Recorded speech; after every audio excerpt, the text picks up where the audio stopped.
Assalamualaikum warahmatullahi wabarakatuh. Perkenalkan, nama saya Husnu Sakinah dengan NIM 20201129.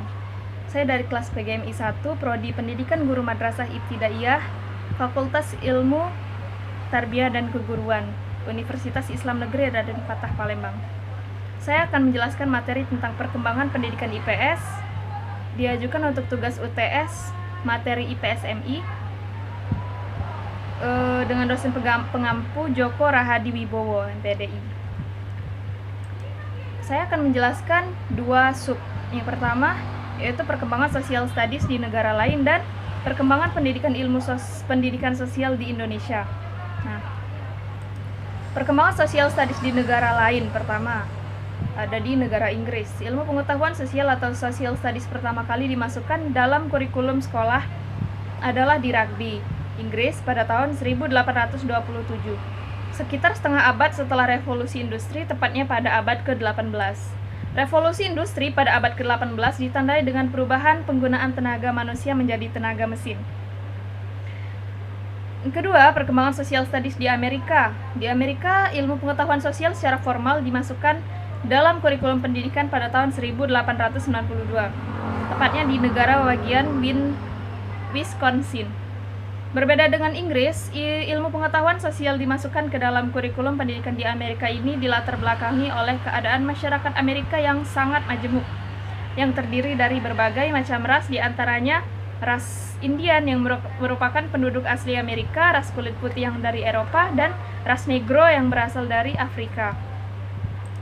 Nah, menurut Bard and Shermis, IPS telah dikembangkan dalam 3 tradisi, yaitu IPS diajarkan sebagai tramisi kewarganegaraan, ialah tradisi pembelajaran IPS yang menekankan pada pewarisan nilai-nilai pada peserta didik agar memiliki pedoman dalam berperilaku menjadi warga negara yang baik. Kemudian IPS diajarkan sebagai ilmu sosial, ialah tradisi pembelajaran IPS yang bertujuan menciptakan warga negara yang menguasai cara berpikir para ahli ilmu sosial. Kemudian yang ketiga, IPS diajarkan sebagai reflective inquiry, ialah tradisi pembelajaran IPS yang mengajak guru dan murid bekerja sama mengidentifikasi satu masalah yang cocok untuk mereka dan masyarakat. Kemudian perkembangan pendidikan ilmu pengetahuan sosial di Indonesia. Pendidikan IPS pada tahun 1945 hingga 1964, pada saat itu Indonesia belum begitu mengenal istilah IPS. Namun, pembelajarannya sudah mengarah pada definisi social studies, dan kenyataannya dapat dilihat dari adanya mata pelajaran sejarah, geografi, civics, koperasi yang disampaikan secara terpisah di SD, serta mata pelajaran ekonomi, sosiologi, dan antropologi yang ada di SMP. Kemudian, pendidikan IPS dalam kurikulum 1964 dan 1968. Pada 1968 itu terdapat perubahan ditandai adanya pengelompokan mata pelajaran sesuai orientasi. Saat itu, mulai diperkenalkanlah kewarganegaraan karena pendidikan kemasyarakatan berubah menjadi pendidikan kewarganegaraan yang merupakan korelasi dari ilmu bumi, sejarah, dan pendidikan kewarganegaraan. Kemudian pendidikan IPS dalam kurikulum 1975 dan 1984. Dalam kurikulum ini, PIPS itu menampilkan 4 profil. Yang pertama, PMP menggantikan PKN sebagai suatu bentuk PIP. Yang kedua, PIPS terpadu untuk SD.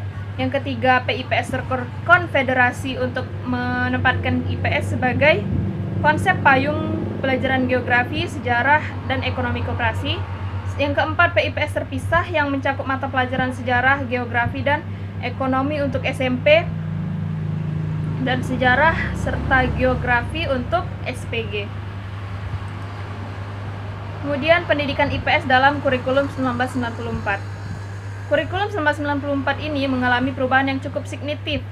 Setelah berlakunya UU nomor 2 tahun 1989, mata pelajaran PKN merupakan mata pelajaran sosial khusus yang wajib diikuti oleh semua siswa dalam setiap jenjang pendidikan, baik SD, SMP, maupun SMA. Untuk mata pelajaran IPS ini diwujudkan dalam IPS terpadu untuk SD kelas 3 hingga kelas 6, sedangkan kelas 1 dan 2 itu berdiri sendiri. Yang kedua, IPS untuk SMP bersifat terkonfederasi yang mencakup mata pelajaran geografi, sejarah, dan ekonomi koperasi. Sedangkan untuk SMA menggunakan pendekatan terpisah-pisah hampir mirip dengan social studies, tetapi merupakan bagian ilmu pengetahuan sosial. Demikianlah penjelasan dari saya, kurang dan lebihnya saya mohon maaf, kepada Allah saya mohon ampun. Saya akhiri, wabillahi taufik wal hidayah. Wassalamualaikum warahmatullahi wabarakatuh.